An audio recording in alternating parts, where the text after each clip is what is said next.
West Joe Tyler's back with the first of the two Goosebumps movie reviews. This will be next week's reviewing. Now, the last one for the end of the month, I'm gonna lead towards a Scooby-Doo movie, but I don't know what it'll be.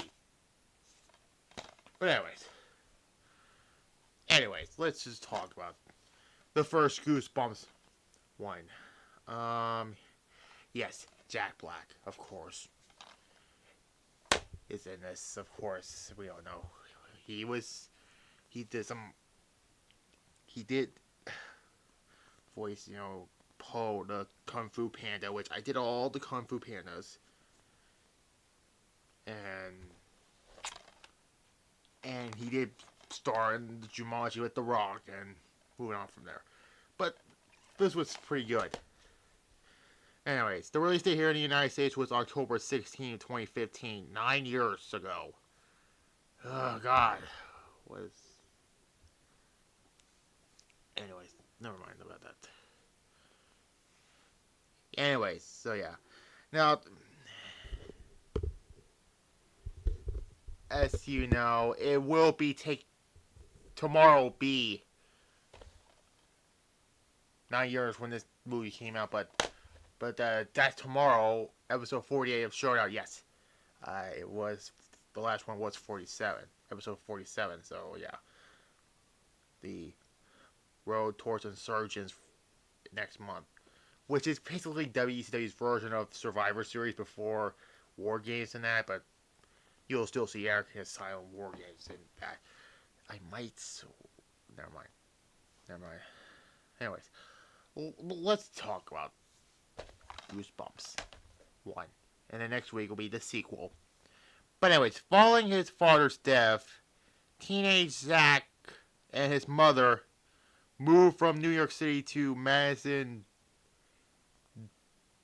Delaware, where Glenn Gale has gotten a new job as a vice principal for its local high school.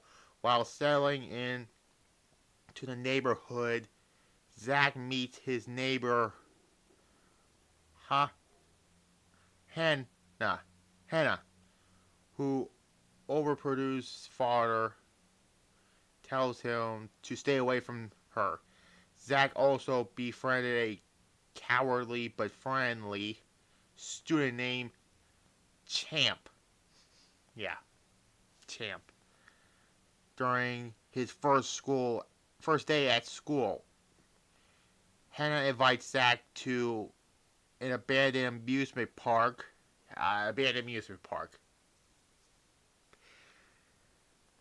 where they got to know each other upon returning home. Hannah's father, again, wants him to stay away from them.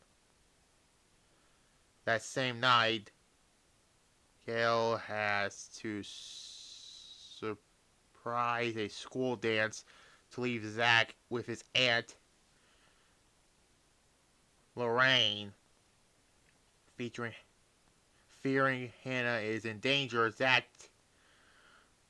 tricks her father into going to the police station.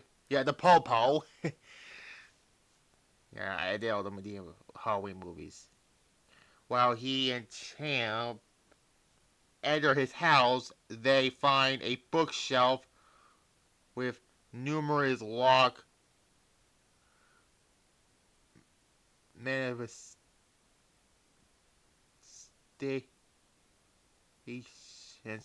that catalog enter from the Goosebumps franchise. In response to Champ's conversation about them, Zach unlocks one catalog, the Abominable Snowman from Parsha, and the story's Taylor chapter emerge from it. With Hannah's help, they trick the monster to an ice rink where Hannah's father appears and remained in the manifestation, Hannah's father, underwhelming, reveals himself as R.L. Stain. Yeah, that's Jack Black's new movie name. So, yeah. The disturbed genius behind the Goosebumps franchise. He originally wrote the stories to cope with several bullying, but his creations become real as a result of the override imagined, and he will force to keep them in their manifestation back at Stain's house. The quote emerged: Slappy the Dummy. Yeah, that's his name. He's in both of these, so you get used to seeing him.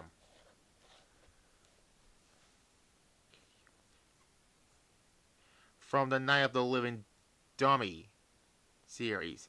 Now free from the manifestation, speaking revenge on Stain for his inspiration, Slappy increased the manifestation, which leaves or manuscript. I say manifestation like it was from 2K24. Again, what weird and creepy storylines we're gonna see next year. Never mind about that. Never mind. I don't know what I was saying. Which leave no other way to respond, praying him and his brother and escape with the others. The quote and then attack the employable guardian gnomes of Revenge of the Law and Gnomes. As they attempt to escape from the house, Slappy releases several of the falling monsters, causing havoc around Madison. Meanwhile, Lorraine is attacked by a vampire poodle. Fifi from Please Don't Feed the Vampire. Okay. Zack confirms dying to respond to monsters by writing a single story, but it only be done using his supernatural typing writer. Currently on display at the school. Enrolled and quoted is attacked by Brain Green from My Best Friend is Invisible, and a giant moth from a shocker on Shock Street from them to sneak reply in a local supermarket. Is this the one where still gonna be a Booker? No, I'm just kidding about that one. While Blake from the Werewolf of Beaver Swamp chases and corners them in its parking lot, while he is run over by Lorraine, who nearly escaped from Fifi. Anyways, the quotation cut through the cemetery, during which Zack sees Hannah becoming a ghost light in the moonlight. So it's kind of like the Danny Phantom character, but not really. And then they get jumped by zombies. No, literally, they did.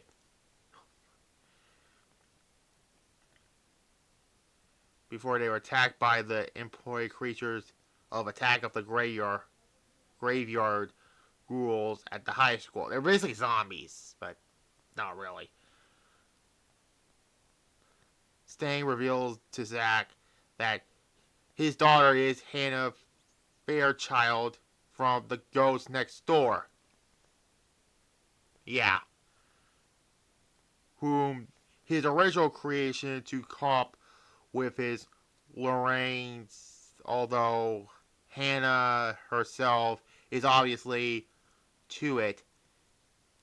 They find the typewriter, and Stein starts writing a story based on the events around them, while Zack and Champ attempt to warn everybody, but nothing believes them until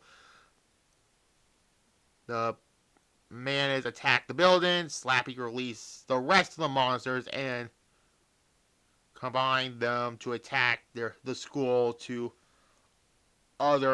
despite of Stein, whatever.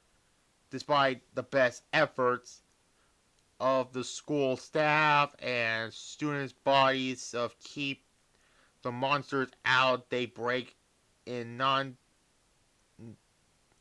the less. Slappy finds Stain, whatever, and breaks his fingers with the typewriter's case before he can finish the story. Oh god damn it! Here we go again with it. No, Cody Rhodes that doesn't happen until recently. Two incurs, everyone satisfy the quiet track. Trick the monsters into following a school bus rigged with explosions while they board another and drive to the abandoned amusement park. Realize the ruse, Slappy tracks them down and releases his inspirational blob from the blob that ate everyone. As the other monsters arrive, Stein confronted and is dissolved, while Zack, Hannah, and Champ take the refrain in the park's Ferris wheel while Zack finished the story before the mutants cause the structure to collapse and roll towards the forest after surviving the order. Zack refused to open the story manifestation because Hannah will also be sucked in. But Hannah reveals she knew the truth about him herself all along and opens it, sucking it all the monsters and herself inside as she bids farewell to Zack before approaching her fate. Sometime later, Stain, being working as a substitute teacher at the school while starting a relationship with Lorraine. Yeah. After class to resolve to Zack that he brought Hannah back into reality by a new copy of her book as Zack and Hannah live together, Stain immediately basically throw the copy in the trash and set it on fire, but then finds his typewriter writing by itself before it himself leaves to his horror. Bennett Green is revealed to have been Almond in his fellow monsters, regenerated and in use in the typewriter to write new Goosebumps story titled The Invisible Boy's Revenge. That did not happen, but we'll say that by next week. But yes, this was a very good movie. I give it an A-. Now tomorrow will be episode 48 of WCW Showdown. Fallout show from WrestleVision, moving into Insurgents by November 24th. I say, yeah. Next week is going to be the second and last one. For now, quotation mark? I don't think so. Goosebumps 2. And yeah, that Invisible Boy's Revenge plot, yeah, did not happen. And then Thursday on my secondary channel will be TNA Bound for Glory 10-6. So subscribe and click the notification bell on that one. So like this video, comment below, subscribe to this channel right here, and click the notification bell. And yeah, bye bye.